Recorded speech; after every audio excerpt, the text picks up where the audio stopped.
Howard Libengood, Jeffrey Smith, Kyle DeFretag, Gunther Hashda. I might have pronounced some of those names wrong. Do you know who those men are?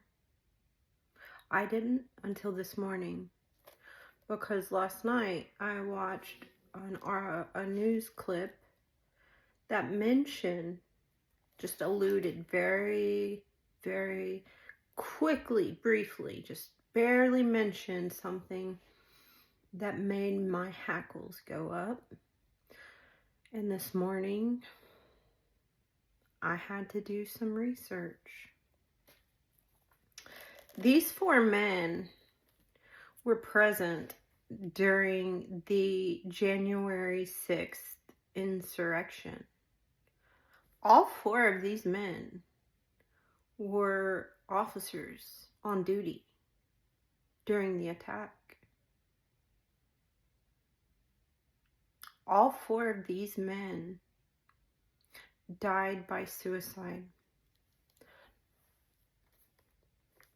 2 within 10 days, and the other 2 within 6 months. You fake triots. You fake blue liners. So, did I leave one out? Let me see. No, I didn't. Okay. So you have to bear with me because I did some research, and I was going to write an article and then use my teleprompter to just read my article to you, but you're going to get the raw cut version of what I'm going to write about. So, I'm not sure if you know this, but police officers are 54% more likely to die by suicide than other members of the American working population. The reason is they have access to firearms. There's negative attitudes towards policing and emotional strain on people that are in that field.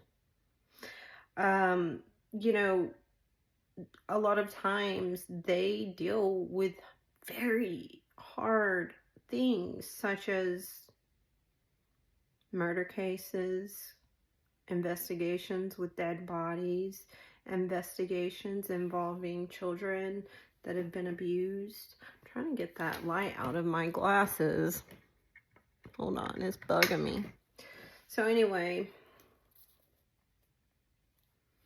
also, I learned that, well, I mean, I didn't really learn, I knew, but evidently it's more prevalent for stigma around mental health issues for police because it's seen as shameful or as a weakness. I think we could say the same for the boomer generation and the generations before. And that's disgusting. A mental health issue is not a personal failing. So, I don't know. I did not know this, but in 1968, there was a law put in place that said suicide is not a line of duty death, and the survivors are ineligible to receive death benefits. Some officers believe that other officers would kill themselves in order to get designation and to be honored. I guess they felt like people would cheat the system by unaliving themselves. Some weird logic. I want to start with Howard Libengood.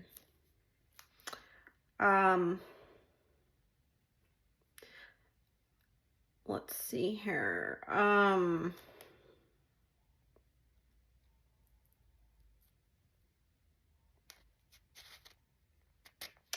What? I feel like I'm missing notes. I wish I knew how to work YouTube better, because I would totally edit this out. But anyway, Howard Libengood, he had a very tragic story. He and his family grew up having access to the Capitol building, and as children they visited and they played around and they had a good old time, and they really had a lot of respect and reverence for the actual building. It was like their personal playground, because their dad worked there, and he would take them with him and let them just treat it as their own personal playground, because no one was there on the weekends when they would go visit, is the impression I had from the article I read. So he ended up going to college, and he always dreamed to be a race car driver, and he did do that. And after he was done with that career, he decided he wanted to kind of follow in his father's footsteps and work at the Capitol, but in a different capacity. He went to be a police officer there. So another sad part of his story is that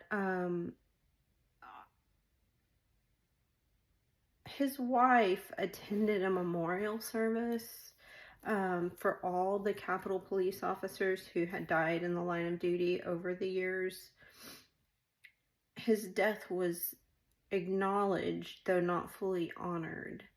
Serena was not seated in the front with the other widows.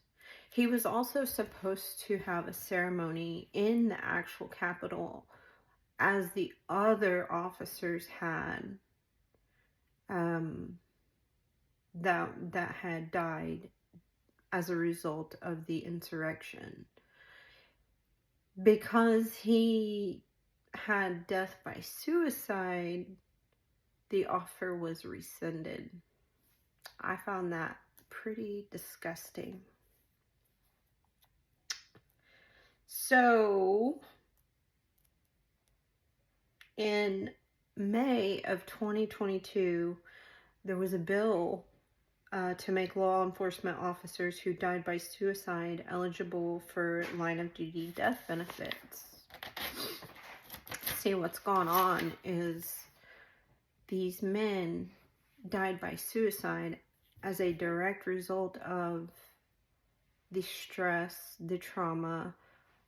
One man even had a head trauma injury, and when he went to the doctor twice. Both times he was told he needed to rest and take some ibuprofen. This was a traumatic head trauma. Well, I was redundant, but you know, that can affect your mental health. So these people are being denied fair treatment, but the families are being denied benefits for their death. That is a result of an incident that happened while they were in the line of duty. Just because they weren't on the scene killed doesn't negate the fact that this led to their death.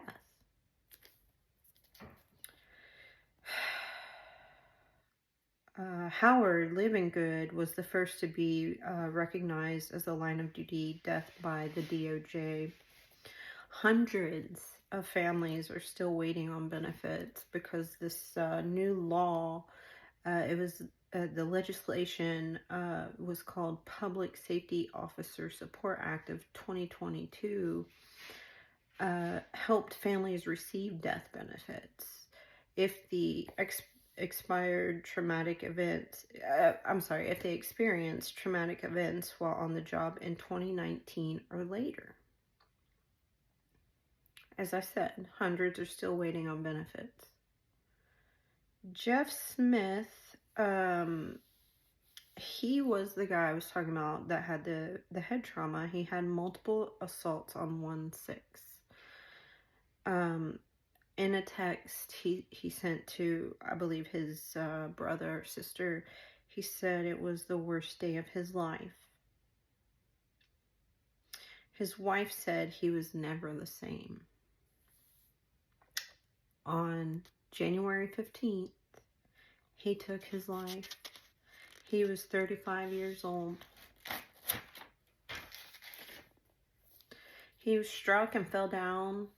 He had a metal pole thrown at him javelin style, and it hit him directly in the face, and it caused that traumatic brain injury. He died 9 days later. Kyle DeFretag, he chose suicide in July of 2021. He was 26. Howard, the race car driver, was 51. He was a 16-year veteran. Jeffrey Smith was a 12-year veteran. Gunther Hashda was 43.